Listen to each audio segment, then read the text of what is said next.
Meu marido faleceu e no velório meu filho mais velho me abraçou chorando. Mãe, não se preocupe com nada, eu cuido de tudo. Sou Helena, uma viúva de 68 anos, e mal sabia que ele já planejava o bote. Mas meu Roberto, antes de partir, tinha me deixado uma última carta. A casa estava silenciosa, um silêncio pesado, grosso, que o cheiro do café recém-passado não conseguia cortar. Era o cheiro do café que Roberto fazia todas as manhãs, a primeira coisa que ele fazia ao acordar. Eu abria os olhos e o aroma já estava ali, uma promessa de que o dia tinha começado bem. Agora, era só um fantasma na cozinha. Fazia uma semana desde que enterramos o amor da minha vida, o homem com quem construí tudo, tijolo por tijolo, desde o nosso primeiro beijo roubado na quermesse até a Almeida Construções, a empresa que foi o nosso terceiro filho. Nosso primeiro filho, Ricardo, sempre foi o mais apressado. Desde menino queria o brinquedo maior, o primeiro pedaço de bolo, a atenção principal.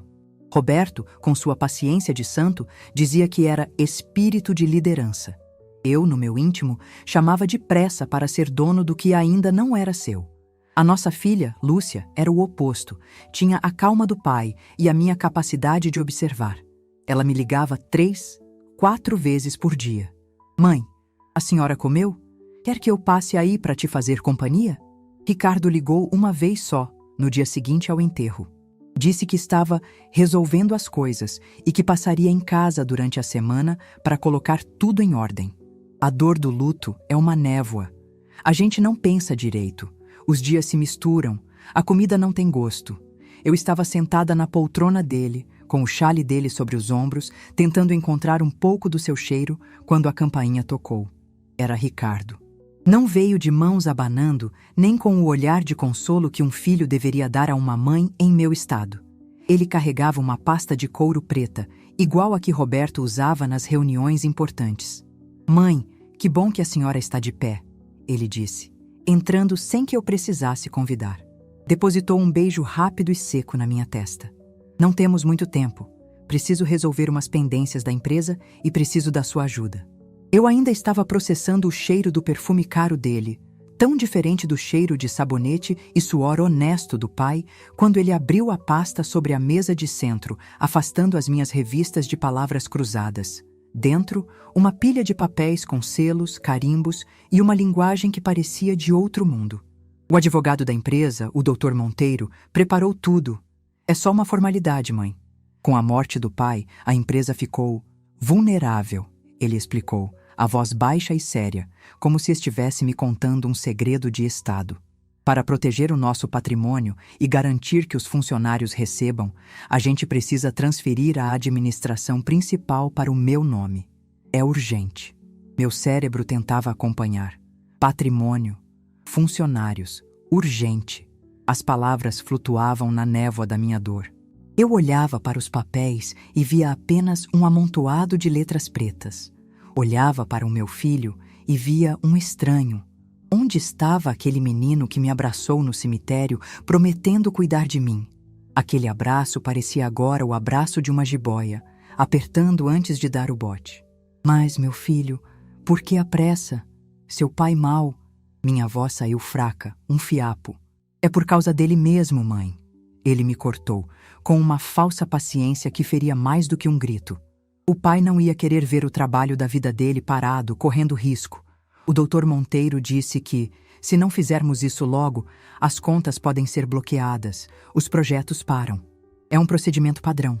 A senhora continua sendo a dona de tudo, claro. Isso é só para eu poder assinar as coisas, tocar o barco. A senhora não precisa se preocupar com essa burocracia agora.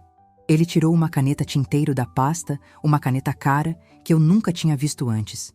Abriu-a com um clique que ecoou no silêncio da sala. Empurrou um dos papéis para mais perto de mim e apontou para uma linha no final de uma página densa. É só assinar aqui, mãe, e tudo se resolve. Eu estava vulnerável. Meu coração doía, minha mente estava cansada. A coisa mais fácil do mundo seria assinar aquele papel, me livrar daquela conversa, daquela pasta preta e voltar para o meu casulo de saudade na poltrona do meu marido. Peguei a caneta que ele me oferecia. O metal estava frio na minha mão trêmula. Meus olhos embaçaram com as lágrimas que eu segurava desde que ele chegou. Eu só queria paz.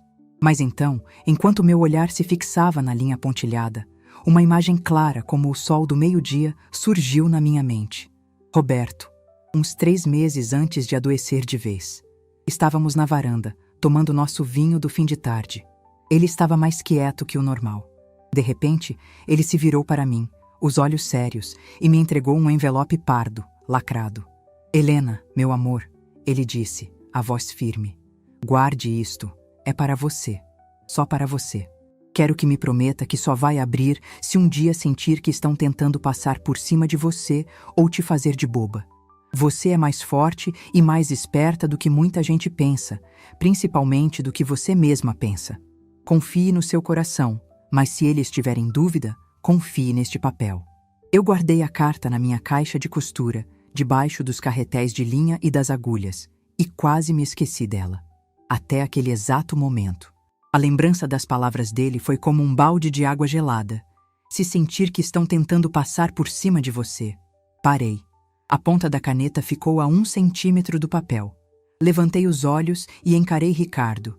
Ele me olhava com uma expectativa ansiosa. Um brilho nos olhos que não era de preocupação, mas de cobiça. Era o mesmo olhar que ele tinha quando era criança e esperava para pegar o maior pedaço do pudim. Pousei a caneta devagar sobre a mesa de centro. O clique suave pareceu um trovão. O que foi, mãe? Algum problema? Ele perguntou, a impaciência começando a vazar pela sua máscara de bom filho. Eu me levantei, sentindo uma força que não sabia que ainda tinha nas pernas. Antes de assinar qualquer coisa, Ricardo, tem algo que eu preciso ler. Algo que o seu pai me deixou. A confusão no rosto dele foi imediata. Ele não sabia da carta. Ninguém sabia. Fui até meu quarto, abri a velha caixa de costura e lá estava ela. O envelope pardo entre um retalho de chita e um zíper que eu nunca usei. Voltei para a sala com a carta na mão. O papel parecia queimar meus dedos. Ricardo me olhou, desconfiado. Que carta é essa? O pai não me falou nada. Acho que era exatamente essa a intenção dele. Respondi, a voz saindo mais firme do que eu esperava. Sentei-me novamente na minha poltrona. A poltrona do meu Roberto. Rasguei o lacre com o dedo. O som do papel se abrindo foi a única coisa que se ouviu na sala. Desdobrei a folha, escrita com a caligrafia forte e um pouco garranchosa do meu marido, e comecei a ler em voz alta, na frente do meu filho, que de repente parecia muito menor do que minutos atrás. Comecei a ler, e a minha voz, que antes era um sussurro de luto, ganhou o timbre de uma sentença. Cada palavra de Roberto, escrita com a tinta azul que ele sempre usava, era um tijolo sendo colocado no muro que começava a me proteger. Ricardo se mexeu no sofá, ajeitando o nó da gravata como se de repente o colarinho da camisa o estivesse sufocando. Minha amada Helena, comecei. A letra dele dançava no papel, tão familiar que eu podia sentir a mão dele na minha. Se você está lendo isto, é porque eu já não estou mais aí para segurar sua mão e o meu medo se tornou realidade. A dor que você deve estar sentindo agora é a única coisa que me arrependo de te causar, mesmo que indiretamente. Viva o seu luto, meu amor. Chore a minha falta, mas, por favor, não deixe que a saudade te cegue para o que acontece ao seu redor. Fiz uma pausa e olhei para Ricardo. Ele forçou um sorriso, um espasmo nervoso no canto da boca. Mãe, o pai andava meio sentimental, melancólico, nos últimos tempos. Não vamos levar isso tão a sério, é coisa de um homem doente. Ignorei a interrupção e continuei, a voz mais alta e clara. Nosso filho, Ricardo, tem a minha ambição, mas não a minha paciência, nem o meu respeito pelas fundações. Ele vê a Almeida Construções como um prêmio, um direito de nascença e não como a obra de uma vida inteira, a sua vida e a minha. Ele acha que você, minha Helena, foi apenas a esposa do dono. Ele nunca enxergou a mulher que passava as noites na mesa da cozinha conferindo nota fiscal, que vendeu as próprias joias de família para comprarmos nossa primeira betoneira, que acalmou engenheiros e mestres de obras com seu café e sua sabedoria. Ele nunca viu a sócia, a fundadora, a verdadeira base de tudo que construímos. As lágrimas agora escorriam pelo meu rosto, mas não eram mais apenas de tristeza. Eram lágrimas de reconhecimento. Roberto me via. Ele sempre me viu. Eu tinha me esquecido disso. Por anos, aceitei o papel confortável e invisível de esposa do Dr. Roberto, a anfitriã dos jantares de negócios, a mãe dos seus filhos. Era mais fácil, mas não era a verdade inteira. A verdade estava ali, naquelas linhas. Ricardo se levantou. Chega, mãe. Isso é um absurdo, uma loucura. O pai estava delirando. Como ele pode escrever uma coisa dessas de mim, o próprio filho? Eu que sempre estive do lado dele. Sente-se, Ricardo, eu disse, sem tirar os olhos do papel. E para minha surpresa, ele obedeceu. Continuei a leitura. Ele vai tentar te convencer a passar tudo para o nome dele. Vai usar palavras difíceis, falar de advogados, de urgência, de proteger o patrimônio. Vai te tratar como uma coitadinha, uma viúva frágil que não entende nada de negócios. A precisão das palavras era assustadora. Era um roteiro exato do que tinha acontecido minutos antes. Ele se aliou ao Dr. Monteiro, prometendo ao advogado uma participação nos lucros de um negócio que eu jamais aprovaria. Eles querem vender parte dos nossos terrenos para um grupo de investidores estrangeiros, para construir um shopping de luxo, um projeto arriscado que nos deixaria endividados por décadas. Eles vão destruir nosso legado por dinheiro rápido. O rosto de Ricardo passou de vermelho para branco. A menção ao Dr. Monteiro e ao projeto do shopping o atingiu como um soco no estômago. Ele abriu a boca para protestar, mas som nenhum saiu. Ele tinha sido pego, desmascarado por um fantasma. Agora, eu entendia tudo. A pressa, os papéis, a falsa preocupação. Não era para me proteger, era para me roubar, para roubar a memória do pai. Mas eu não seria o homem que te amou por 50 anos se deixasse você desamparada, meu amor. A Almeida Construções é sua tanto quanto minha. E eu me certifiquei de que a lei reconhecesse isso de uma forma que ninguém, nem mesmo nosso filho, pudesse contornar. Lembra daquela crise que tivemos há uns 15 anos? Quando quase perdemos tudo? Naquela época, quando reestruturamos a empresa, eu fiz algo que só o meu advogado antigo, o Dr. Benevides, o que se aposentou, sabe. Eu criei uma holding, uma empresa-mãe chamada HR Empreendimentos. H de Helena, R de Roberto. E essa empresa, minha querida, é a dona de 51% das ações da Almeida Construções. Ela tem o controle de tudo. E a única dona, a única sócia, a única pessoa que pode mandar e desmandar na HR Empreendimentos é você, Helena. Eu parei de ler e levantei a cabeça. O ar na sala parecia rarefeito. Uma holding? 51%? Eu era a dona de tudo? O poder daquela informação era tão imenso que me deixou tonta. Ricardo me encarava, os olhos arregalados de puro pânico e incredulidade. Isso é mentira, ele finalmente conseguiu dizer, a voz esganiçada. Não existe holding nenhuma. Eu teria visto nos registros, o Dr. Monteiro teria visto. O pai está louco, isso é um testamento falso. Não é um testamento, falei calmamente. É uma carta, e ainda não terminei. Voltei os olhos para a última parte da folha. Os documentos que provam isso não estão com o Monteiro. Estão guardados em um cofre no banco da praça, aquele antigo, onde abrimos nossa primeira conta. O Monteiro não tem acesso. Ninguém tem. Só você. A chave do cofre está segura, num lugar que só nós dois conhecemos. Helena, a chave para o nosso futuro está onde o nosso primeiro futuro começou. Debaixo da primeira telha que colocamos juntos. Vá até o Dr. Benevides. O telefone dele está na minha agenda antiga, na gaveta do escritório. Ele se aposentou, mas ainda é o nosso anjo da guarda. Mostre esta carta a ele. Ele saberá o que fazer. Seja forte, minha vida. Você sempre foi a mais forte de nós dois. Com amor eterno, seu Roberto. Terminei a leitura e dobrei a carta lentamente, com as mãos firmes. O choro tinha parado. A névoa do luto tinha se dissipado, substituída por uma clareza cortante. Eu não era uma vítima, eu era uma fortaleza. Roberto não tinha me deixado apenas uma carta de despedida. Ele me deixou um mapa, uma arma e uma coroa. Por anos, eu me vi como a sombra dele. Uma sombra feliz, dedicada, mas ainda assim, uma sombra. Enquanto Roberto erguia prédios, eu erguia uma família.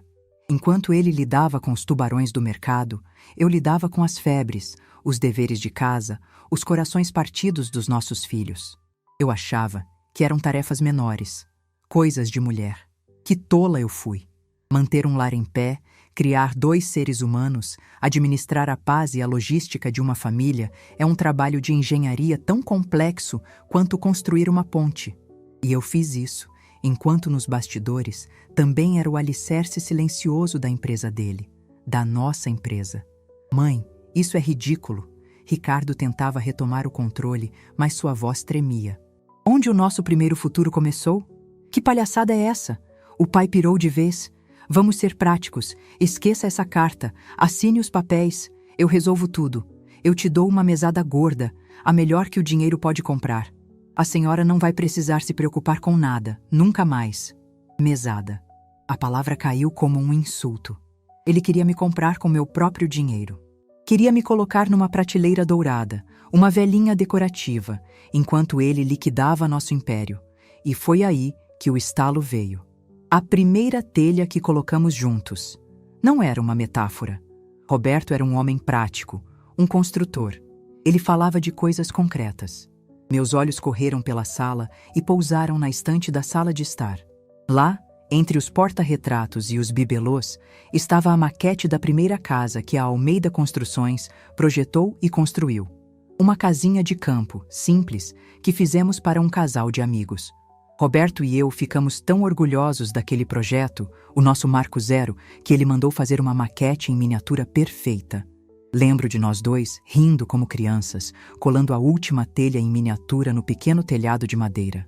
Sem dizer uma palavra, levantei-me da poltrona. Ricardo me observava, confuso. Onde a senhora vai? Mãe, não me dê as costas. Caminhei até a estante, peguei a maquete com um cuidado reverente e a coloquei sobre a mesa de centro, no lugar onde antes estavam os papéis traiçoeiros de Ricardo. Ele olhava para a casinha de boneca com desprezo. O que é isso agora? Vai brincar de casinha? Perdemos o juízo de vez? Ele zombou. Com as pontas dos dedos, toquei o pequeno telhado. Com um movimento delicado, descolei a telha central, aquela que tínhamos colocado juntos tantos anos atrás. Estava solta, Roberto já tinha preparado para mim. E debaixo dela, num pequeno compartimento que eu nunca soube que existia, brilhava uma pequena e antiga chave de latão, amarrada com um pedaço de fita vermelha. Peguei a chave. Ela era pequena, mas pesava 1 tonelada na palma da minha mão. Era o peso da responsabilidade, da justiça, do futuro. O poder redescoberto. Ricardo ficou mudo. O queixo dele caiu. A cor sumiu completamente de seu rosto. A arrogância, a certeza, a pressa, tudo se desfez como um castelo de areia na maré. Ele olhava da chave para o meu rosto. E pela primeira vez na vida, eu vi meu filho mais velho com medo de mim. Ele não via mais a velhinha frágil e enlutada. Ele via a mulher que tinha acabado de desenterrar o poder que sempre esteve ali, adormecido. Guardei a chave no bolso do meu vestido. Peguei a carta de Roberto e a guardei junto ao peito. Olhei para a pilha de papéis que ele queria que eu assinasse, papéis que agora não valiam nada, e depois olhei para ele, um olhar frio, calmo e inabalável. Ricardo, eu disse, e a minha própria voz me soou diferente, mais grave, mais forte. Acho que a nossa conversa por enquanto terminou. Eu tenho um compromisso no banco amanhã de manhã. Ricardo saiu de minha casa naquela noite batendo a porta. O som ecoou pela casa vazia, mas não me assustou. Pela primeira vez em 1 semana, o silêncio que se seguiu não era de luto, mas de calmaria. Era o silêncio de um tabuleiro de xadrez, depois que uma peça inesperada muda o rumo de toda a partida. Eu dormi naquela noite, um sono profundo e sem sonhos, na poltrona do meu marido. Ao acordar com os primeiros raios de sol, eu não era mais a viúva de Roberto Almeida. Eu era Helena Almeida e estava indo para a guerra. Ignorei as 7 chamadas perdidas de Ricardo no meu celular. Enquanto a água do chuveiro esquentava, escolhi minha roupa com o cuidado de um general vestindo sua armadura. Abri a parte do guarda-roupa que não tocava há anos, o canto das roupas de ocasião. Lá, protegido por uma capa de plástico, estava um tailleur de linho bege, um presente de Roberto. Para a minha primeira dama, ele disse, quando me deu. Eu nunca tinha tido coragem de usar. Parecia formal demais, poderoso demais para a mulher que eu achava que era. Naquele dia, ele me serviu perfeitamente. Coloquei sapatos de salto baixo, confortáveis e firmes, e prendi meu cabelo grisalho num coque elegante. Ao me olhar no espelho, não vi uma senhora de luto. Vi a dona da Almeida Construções. O banco da praça ficava no centro velho da cidade, um prédio antigo com colunas de mármore e portas de madeira maciça que rangiam como nos filmes. O ar lá dentro era frio e cheirava a papel antigo e cera de assoalho. Ninguém me reconheceu. Para o gerente jovem e apressado, eu era apenas mais uma cliente idosa, provavelmente vindo resolver alguma coisa da aposentadoria. A mudança em sua postura foi notável quando eu apresentei meu documento de identidade e o número do cofre que estava na carta de Roberto. Ele me conduziu a uma sala subterrânea com uma grade de ferro pesada e me deixou a sós com a minha herança. A caixa de metal era fria e pesada. Quando a abri, o conteúdo me tirou o fôlego. Não eram joias nem barras de ouro. Era poder, em forma de papel.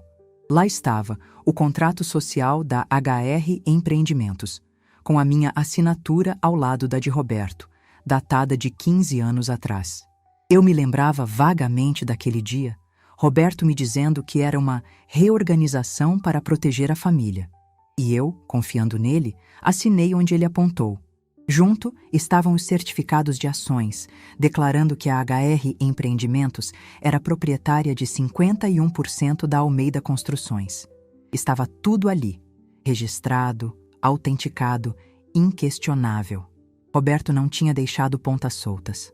Senti uma onda de amor e admiração tão forte por aquele homem que precisei me sentar por um instante. Ele tinha me protegido até mesmo depois da morte. Com os documentos guardados com segurança na minha bolsa, sentei-me num café ali perto e procurei na agenda antiga de Roberto, que eu havia trazido comigo. Lá estava, Benevides, com um número de telefone fixo. Disquei com os dedos um pouco trêmulos. Uma voz rouca e simpática atendeu no segundo toque. Doutor Benevides? Perguntei. Quem fala? A voz era cautelosa. É Helena. Helena Almeida, esposa do Roberto. Houve um silêncio do outro lado da linha, e então o tom mudou completamente, se enchendo de calor. Dona Helena, que tristeza a notícia do Roberto.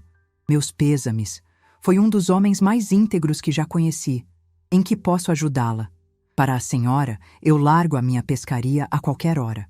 Expliquei brevemente sobre a carta e os documentos. Ele ouviu em silêncio, soltando apenas um de vez em quando. Ao final, ele disse com a voz firme. Roberto era um homem previdente. Sabia o tipo de terreno em que pisava. A senhora pode vir ao meu escritório? Digo, à minha casa. Oficialmente estou aposentado, mas para velhos amigos a gente abre uma exceção. Venha e traga tudo o que tiver. Enquanto isso, meu celular não parava de vibrar. Eram mensagens de Ricardo, uma atrás da outra. Mãe, atende o telefone. A senhora não pode fazer isso, é perigoso. O doutor. Monteiro disse que essa tal holding não tem validade legal. Mãe, pelo amor de Deus, a gente precisa conversar. Ignorei todas. Ele estava em pânico, tentando me intimidar com mentiras. O predador, de repente, sentia o cheiro da armadilha. Minha filha Lúcia também ligou, mas o tom dela era outro. Mãe? Tá tudo bem? O Ricardo passou aqui em casa feito um furacão. Disse que a senhora enlouqueceu, que encontrou uma carta maluca. Ele estava apavorado. O que está acontecendo? Ela perguntou, a voz cheia de preocupação genuína. Estou bem, minha filha. Melhor do que estive em muitos dias. Estou apenas cuidando do legado do seu pai. Depois te explico tudo. Não se preocupe. Eu a tranquilizei. Desliguei o telefone e o coloquei no modo silencioso. Era hora de focar. A casa do Dr. Benevides era um refúgio de paz numa rua arborizada. Ele era um senhorzinho de cabelos brancos e olhos muito azuis e atentos, que me recebeu com um abraço paternal. Em sua biblioteca, com cheiro de couro e livros, espalhei os documentos sobre sua mesa de mogno. Ele os analisou com uma lupa, lendo cada cláusula, cada assinatura. Depois de um longo silêncio, ele tirou os óculos e sorriu para mim. Dona Helena, isto aqui é o que nós, advogados, chamamos de cheque-mate. Ele disse batendo com o dedo no contrato da holding. É perfeito, incontestável. Roberto fez tudo dentro da mais estrita legalidade. A senhora é a controladora majoritária da Almeida Construções. O Ricardo, legalmente, não pode nem trocar uma lâmpada na empresa sem a sua autorização expressa. Senti um alívio tão grande que meu corpo amoleceu na cadeira. E o que eu faço agora? Perguntei. Agora, ele disse, se inclinando para a frente com um brilho de estrategista nos olhos, a gente devolve o golpe, mas não com um soco de rua, com a precisão de um cirurgião. Ele me explicou o plano. O primeiro passo não seria um confronto direto, mas uma notificação extrajudicial. Um documento formal, redigido por ele, que seria entregue por um oficial de justiça na sede da empresa. A notificação informaria ao Conselho Administrativo e a todos os diretores, incluindo o presidente interino Ricardo Almeida, sobre a estrutura de controle da HR Empreendimentos. E o mais importante, informava que, a partir daquele momento, todas as decisões executivas tomadas após o falecimento de Roberto estavam suspensas e anuladas, aguardando uma nova assembleia de acionistas a ser convocada pela acionista majoritária. Isso vai congelar qualquer negócio que ele estivesse tentando fazer, explicou Benevides. Vai cortar as pernas dele e do doutorzinho Monteiro. Eles não vão poder movimentar um centavo sem o seu aval. Eles vão ficar de mãos atadas e em pânico. Era exatamente o que eu queria. Na manhã seguinte, o plano foi colocado em ação. Eu estava em casa, regando as samambaias da varanda, quando imaginei a cena. O oficial de justiça, um homem sério e de bigode, entrando no saguão de mármore da Almeida Construções. Imaginei a secretária de Ricardo tentando barrá-lo e ele mostrando o documento com o selo do tribunal. Imaginei-o entrando na sala de reuniões, onde Ricardo, com certeza, estaria reunido com o Dr. Monteiro e talvez até com os tais investidores do shopping. A surpresa, a confusão. E então, o silêncio de choque enquanto Ricardo lia o documento. A cada parágrafo, seu rosto perdendo a cor, a arrogância sendo drenada de suas veias, substituída pelo gelo do medo. Ele não era mais o chefe. Era um subordinado aguardando ordens. Meus pensamentos foram interrompidos pelo som agudo do telefone fixo. Era Lúcia.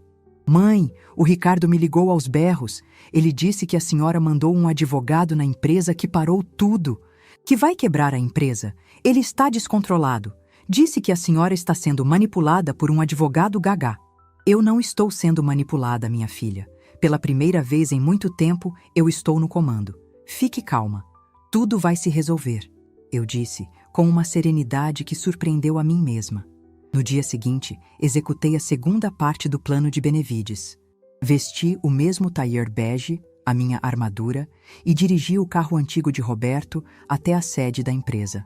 Ao estacionar na vaga da presidência, que estava vazia, senti os olhares de todos os funcionários. Alguns, os mais novos, me olhavam com curiosidade. Mas os mais velhos, aqueles que estavam lá desde o começo, como o seu antenor da contabilidade e a dona Íris do café, me olharam com um respeito e uma esperança que aqueceram meu coração. Eles sabiam quem eu era. Entrei no prédio e fui direto para o último andar, o da diretoria. A secretária de Ricardo, uma moça jovem e maquiada demais, se levantou num pulo. Dona Helena, o senhor Ricardo não está esperando a senhora. Ele está numa reunião muito importante. Eu sei, respondi, passando por ela sem diminuir o passo. A reunião é comigo. Abri a porta do escritório de Roberto, o meu escritório, sem bater. Lá dentro, a cena era exatamente como eu previra. Ricardo e o Dr. Monteiro, de pé, pálidos, com olheiras profundas, cercados por papéis espalhados sobre a mesa. A arrogância tinha evaporado. No lugar, havia uma energia de desespero contido. Eles se viraram para mim. Os olhos de Ricardo estavam vermelhos, furiosos e assustados. O que a senhora pensa que está fazendo? Ele sibilou. Eu não respondi à pergunta dele. Ignorei a sua fúria.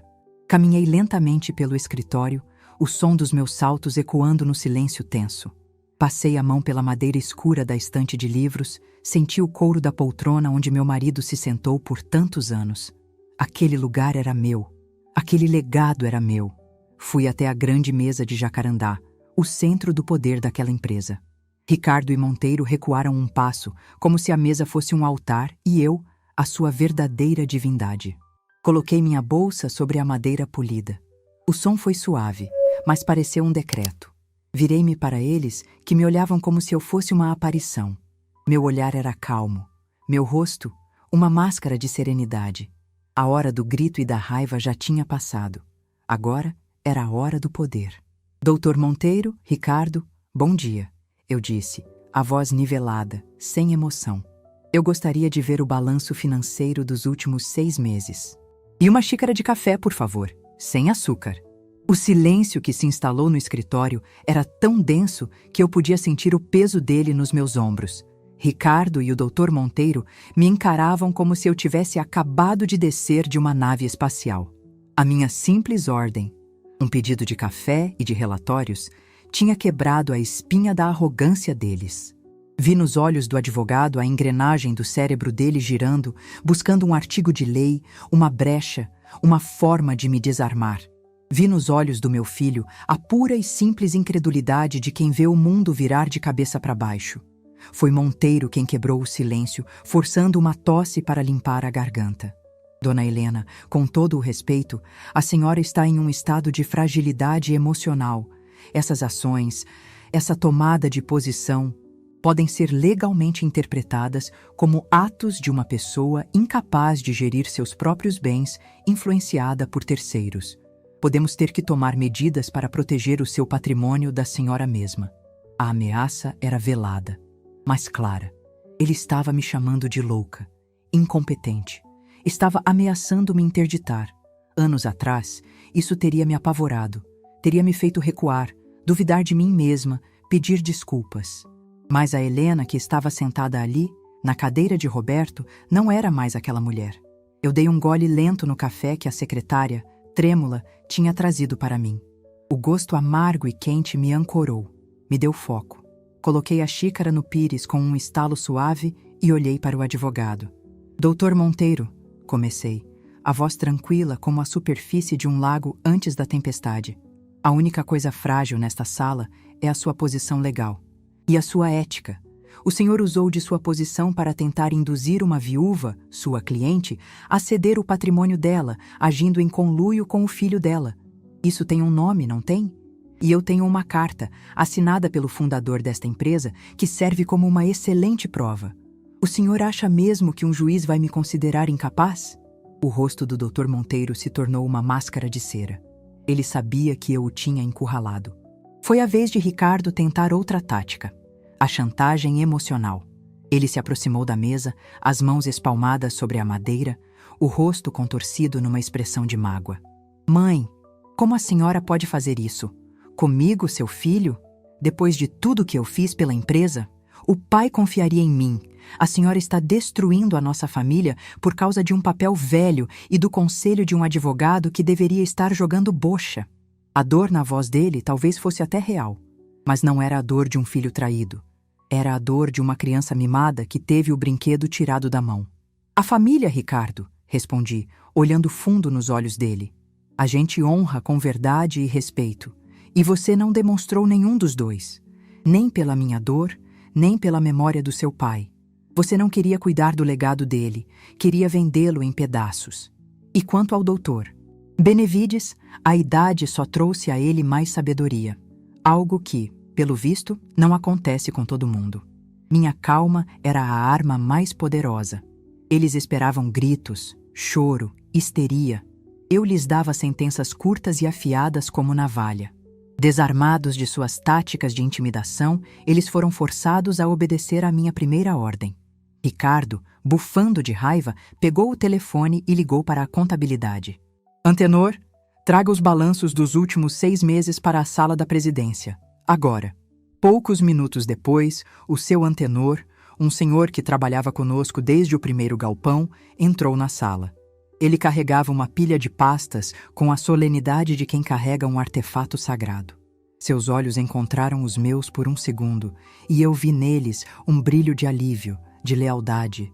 Ele colocou as pastas sobre a minha mesa, e antes de se retirar, disse baixo, quase num sussurro, Que bom tê-la de volta, Dona Helena. Ricardo pegou uma das pastas e a jogou na minha frente com um gesto de desprezo. Pronto, aí está. Divirta-se com seus números. A senhora não vai entender nada disso. É mais complicado do que uma receita de bolo. Ele achava que aquele era o seu trunfo final. A prova de que eu era uma amadora num mundo profissional. Ele se recostou na cadeira, de braços cruzados, um sorriso de escárnio no rosto, esperando que eu me perdesse naquele mar de planilhas e gráficos. O que ele não sabia é que por quase 20 anos, enquanto ele estava na faculdade e depois nas suas primeiras experiências na empresa, que mais pareciam colônias de férias pagas pelo pai, era eu quem controlava o orçamento doméstico da nossa casa com a precisão de um general. Era eu quem lia os primeiros balanços da empresa na mesa da cozinha, com Roberto ao meu lado, me explicando cada detalhe. Eu não tinha um diploma de finanças, mas tinha décadas de prática. Abri a primeira pasta. O cheiro de papel e tinta de impressora era familiar. Meus olhos não se assustaram com as colunas de débitos e créditos. Comecei a folhear, página por página. No início, lia em silêncio, sentindo o olhar impaciente de Ricardo e o nervosismo crescente de Monteiro. E então, comecei a ver as coisas, pequenas rachaduras na fundação. Interessante, murmurei, parando em uma página. Temos aqui nos últimos 3 meses um aumento de 200% nas despesas de consultoria jurídica. E todos os pagamentos foram para o escritório do senhor, Dr. Monteiro. Que consultoria urgente e cara foi essa, que custou quase R$500 mil? O advogado engoliu em seco. Foram análises de mercado, prospecção de novos marcos regulatórios. Marcos regulatórios para vender terrenos para estrangeiros? Perguntei, sem tirar os olhos do papel. Virei mais algumas páginas. E aqui? Ricardo, que interessante essa viagem que você fez para Dubai, 2 semanas antes do seu pai falecer. Está lançada aqui como despesas de representação. Quase R$100 mil. Você foi representar a Almeida Construções, uma empresa que nunca construiu nada fora deste estado, num encontro de sheiks? O que você foi negociar lá? A venda de areia? O rosto de Ricardo ficou vermelho escuro. Foi uma feira internacional de construção, prospecção de novas tecnologias. Ele gaguejou. Sei. E você precisou levar sua namorada a... Como é mesmo o nome dela? A fatura do hotel está aqui, uma suíte presidencial para 2 pessoas, eu disse, virando o papel na direção dele. Ele ficou sem palavras. Continuei a minha caçada e o prêmio maior não demorou a aparecer. Numa seção de investimentos e provisões, encontrei uma série de pagamentos para uma empresa com um nome que não me era estranho. Um nome que eu tinha lido na carta de Roberto. Ah, aqui está. Pagamentos para uma empresa chamada Westwood Holdings. Uma entrada de R$500 mil e mais 2 parcelas programadas, num total de R$2 milhões. É um investimento, diz aqui. Um fundo de desenvolvimento imobiliário. Este é o grupo de investidores do seu projeto de shopping, não é, Ricardo? O silêncio na sala foi total. O sorriso de escárnio de Ricardo tinha desaparecido, substituído por uma máscara de puro choque. O doutor Monteiro parecia ter envelhecido 10 anos em 10 minutos. Eles não conseguiam acreditar no que estavam vendo. A dona de casa, a velhinha do tricô, estava ali, desfiando as finanças da empresa e expondo o esquema deles, ponto por ponto, com uma precisão cirúrgica. Eles não estavam apenas sendo desmascarados, estavam sendo humilhados pela pessoa que mais subestimaram na vida. Fechei a pasta com um barulho seco que os fez pular na cadeira. Encostei-me na cadeira de presidente, a minha cadeira, e os encarei. O triunfo não estava em gritar, em acusar. Estava no silêncio deles, na minha calma, na realização que finalmente se estampava no rosto de ambos. O jogo tinha acabado. Doutor Monteiro, eu disse, e minha voz agora era fria como o mármore do chão. Seus serviços não são mais necessários a Almeida Construções. Sua má-fé e sua conduta antiética são evidentes. Um representante do escritório do Dr. Benevides entrará em contato com o senhor para formalizar a sua dispensa por justa causa e discutir as medidas legais cabíveis para reaver os valores que o senhor recebeu indevidamente. Por favor, retire-se da minha sala e da minha empresa. Agora. O advogado ficou branco. Ele olhou para Ricardo, esperando ajuda, mas meu filho estava catatônico. Monteiro pegou sua pasta, o corpo tremendo de raiva e humilhação, e saiu da sala sem dizer uma palavra. Agora éramos apenas eu e Ricardo, mãe e filho, e um abismo entre nós. Ricardo, eu continuei, no mesmo tom. A partir deste momento, você está suspenso de todas as suas funções executivas. Seu acesso aos sistemas, seu carro da empresa e seus cartões de crédito corporativos estão revogados com efeito imediato. Eu vou chamar a segurança para acompanhar o senhor até a sua sala para que retire seus pertences pessoais. Ele me olhou, os olhos cheios de uma mistura de ódio e súplica. A senhora não pode fazer isso. Eu sou seu filho. É exatamente por você ser meu filho que eu não estou chamando a polícia, respondi. Você continuará a receber um salário base, porque ainda carrega o sangue do homem que construiu isso tudo. Considere isso um ato de caridade. Agora você vai para casa e vai pensar muito bem no que fez. Quem sabe um dia você entenda o significado da palavra legado. Chamei pelo interfone. Dona Iris, peça por favor para 2 seguranças subirem até a sala da presidência. Ricardo se encolheu na cadeira. Um homem derrotado. A transformação estava completa. O poder não estava apenas revelado, estava estabelecido. Sentei-me ali, na cadeira do meu marido, observando meu filho ser despojado do poder que ele tentou roubar. A dor de mãe estava ali, em algum lugar, mas a força da leoa que protege sua cria, neste caso, o trabalho de uma vida, era muito maior. Esta vitória não era o fim, era o começo de uma nova construção. Os dias que se seguiram à minha retomada da empresa foram como a calmaria depois de uma tempestade. A poeira assentou, revelando quem realmente estava ali para construir e quem estava apenas de passagem. O escritório, que antes era um ninho de sussurros e projetos gananciosos, começou a respirar um ar mais limpo. A minha presença na cadeira da presidência, no início, causou espanto, mas logo o espanto se transformou em respeito. Eu não era uma figura decorativa. Chegava todos os dias antes da maioria dos funcionários e era a última a sair. Minha primeira grande decisão foi convocar uma reunião geral. Anunciei o cancelamento oficial do projeto do shopping de luxo. Usei os relatórios da auditoria, que revelaram as manobras ilegais de Ricardo e Monteiro, para anular os contratos com a Westwood Holdings sem pagar nenhuma multa. Expliquei a todos que a Almeida Construções voltaria às suas raízes, construir com integridade para servir à comunidade e não apenas para enriquecer investidores anônimos. Vi o alívio nos rostos dos funcionários mais antigos, homens e mulheres que, como eu, sentiam que a alma da empresa estava sendo vendida. Seu antenor, que eu promovi a diretor financeiro, chorou discretamente no canto da sala de reuniões. Naquele dia, eu não recuperei apenas uma empresa, recuperei uma família. Enquanto isso, Ricardo vivia o seu exílio. Lúcia me contava que ele não saía de casa. Os amigos das festas caras desapareceram. A namorada da viagem a Dubai o deixou, dizendo que não queria se envolver com gente falida. Ele estava provando o gosto amargo da solidão que ele mesmo plantou. Por semanas, não tivemos contato. Eu dei a ele o espaço para que o silêncio fizesse o seu trabalho.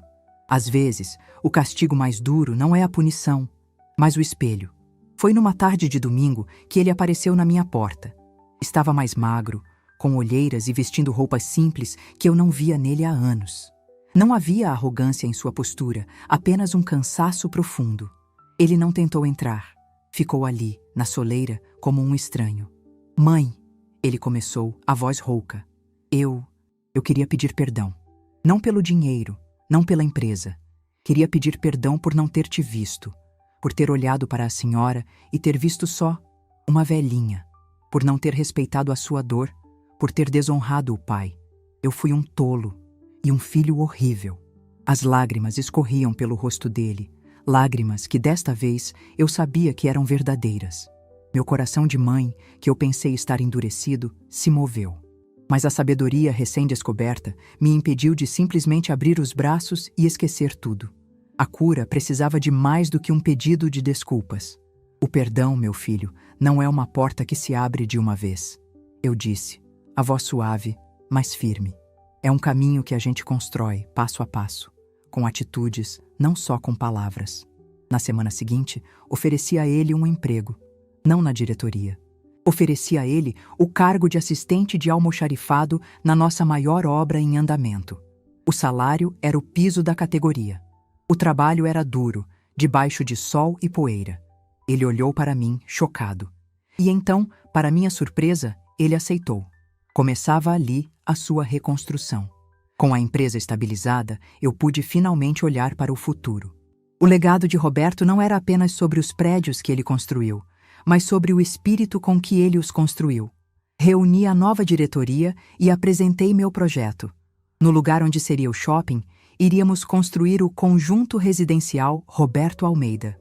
Seriam prédios de apartamentos de qualidade, com áreas verdes e uma creche, vendidos a preço de custo para famílias de trabalhadores. Era um projeto que dava pouco lucro, mas que tinha um valor imensurável.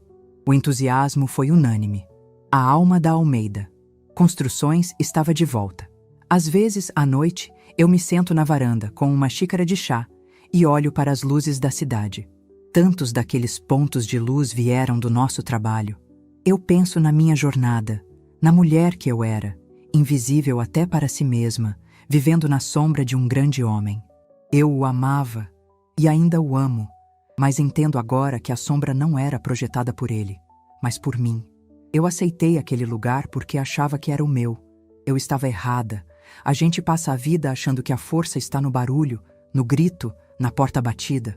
Mas a idade me ensinou que o verdadeiro poder é como uma raiz de árvore, silencioso, invisível, mas é o que impede a tempestade de te derrubar. A carta de Roberto não me deu força. Ela apenas me lembrou da força que eu já possuía. 1 ano se passou. O conjunto residencial está quase pronto e já tem fila de espera de famílias sonhando com a casa própria. Ricardo continua na obra. Ele ganhou calos nas mãos e respeito no olhar. Os peões o chamam pelo nome, não mais de filho do doutor. Ele e eu almoçamos juntos todos os domingos. Estamos reconstruindo nossa ponte. Lúcia, com seu coração enorme, assumiu um novo departamento que criamos, o de responsabilidade social, e tem sido a alma dos nossos projetos comunitários. Mas a minha transformação não estaria completa se eu guardasse esse poder só para mim. Com os primeiros lucros da nossa nova fase, eu dei o meu passo mais importante. Criei a Fundação Helena Almeida. Nosso objetivo é dar suporte a mulheres com mais de 50 anos, que, como eu, foram subestimadas a vida inteira e que agora sonham em começar o seu próprio negócio. Oferecemos crédito, mentoria e, acima de tudo, dizemos a elas o que ninguém nunca disse. Você é capaz. Sua experiência é valiosa. Sua hora chegou. Hoje estou aqui, no canteiro de obras do nosso primeiro projeto social. O cheiro de cimento e terra molhada é o perfume da vitória. Vejo as paredes se erguendo e não vejo apenas um prédio.